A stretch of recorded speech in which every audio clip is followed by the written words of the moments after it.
Hello and welcome back. Today we're going to get into our next discussion with nutrition, and today we're going to talk about carbohydrates.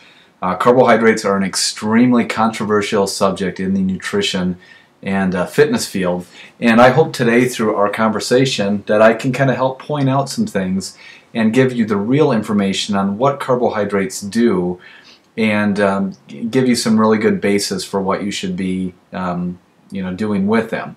We're going to do it in a couple different parts. I'm going to first start off, I've listed a number of different bullet points I'm going to be reading off of that are going to give the functions and reasoning for carbohydrates. And then we're going to talk specifically on how people should utilize them and some different topics that we want to cover about carbohydrates. The topic is so deep that there's no way that we can get into specifics. In fact, it's like protein, where anything specific, that's why we have nutrition and fitness coaches, is so we can tailor that to you individually. But let's look at some of the different functions that carbohydrates actually have.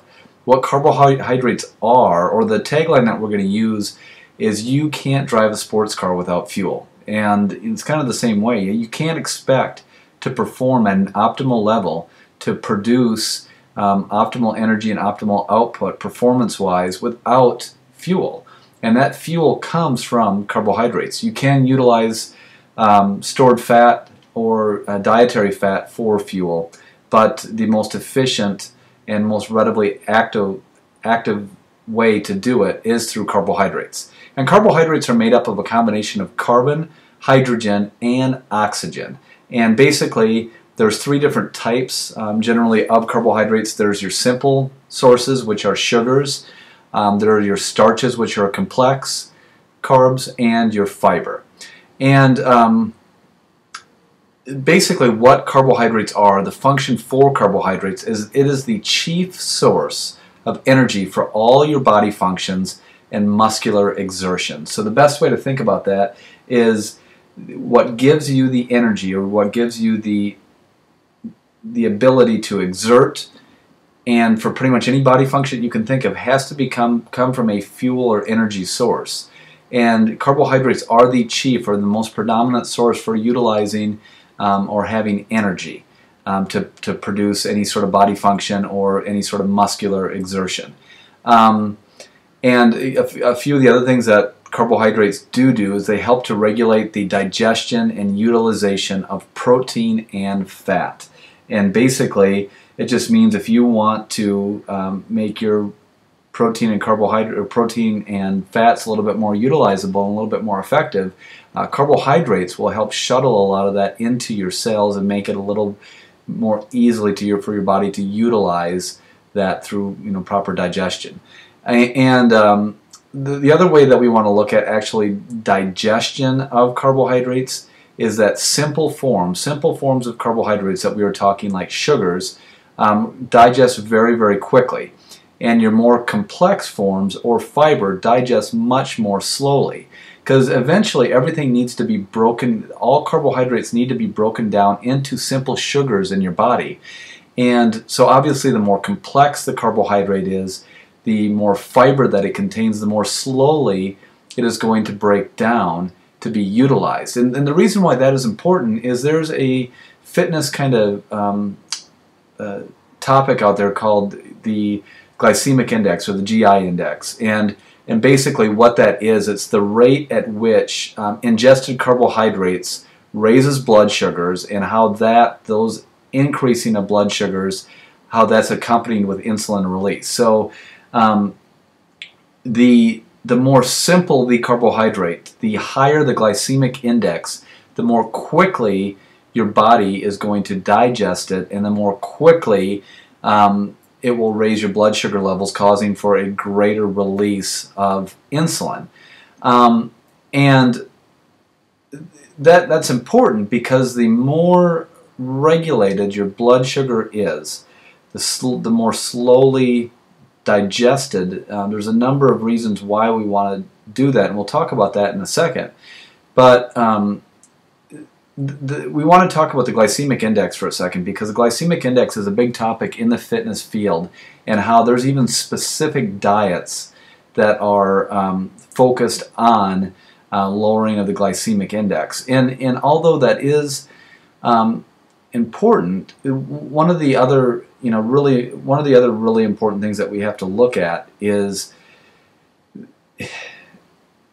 it's much more important to look at the number of calories in versus calories out. So, looking at, slower digesting carbohydrates, things that are more slower digesting, the having lower glycemic carbohydrates, that can be important because when things are more slowly digested, your body will utilize it a little bit more slowly, and it will cause hunger to be a little bit less. So when you are ingesting a lot of quick carbohydrates, simple carbohydrates, your body will digest that quickly, utilize it quickly, or store it, and therefore there tends to be a need or a hunger for more quickly.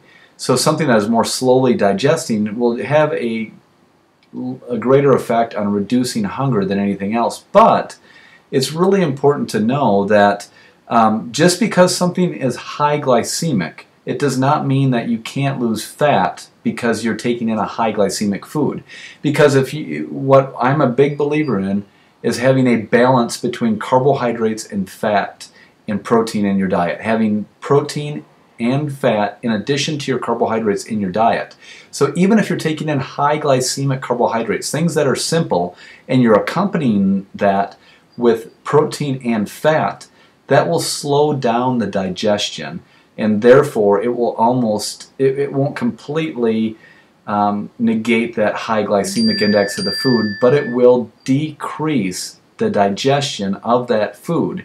So it is important to look at low glycemic carbohydrates, things that are going to digest more slowly, but it's not the only thing.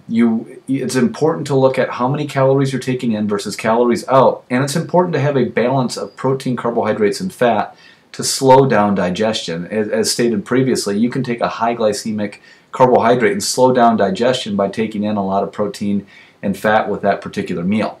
Another really important thing within carbohydrates is talking about fiber, and we want to look really quickly at what fiber actually does and what it will do for you. There's a tremendous amount of health benefits to fiber. We're going to touch on 4 quick bullet points, but the biggest thing is fiber is going to give you bulk in your diet. It will definitely, if you're looking to do things that are going to prevent you from getting hungrier quicker, more complex carbohydrates are a great way, fats and proteins, but adding more fiber to your diet definitely will help reducing the hunger. The obvious ones as far as preventing constipation, it's from a health standpoint, it usually can decrease the risk of colon cancer and artery disease, and it also helps regulate the body's absorption of glucose. So if you're looking to have your body utilize glucose in a little bit better way, having high amounts of fiber in your diet is very, very important. When we look at actual carbohydrates, this is where it's going to get super technical, because when we're looking at carbohydrates for fat loss, or whatever the goal may be, whether it's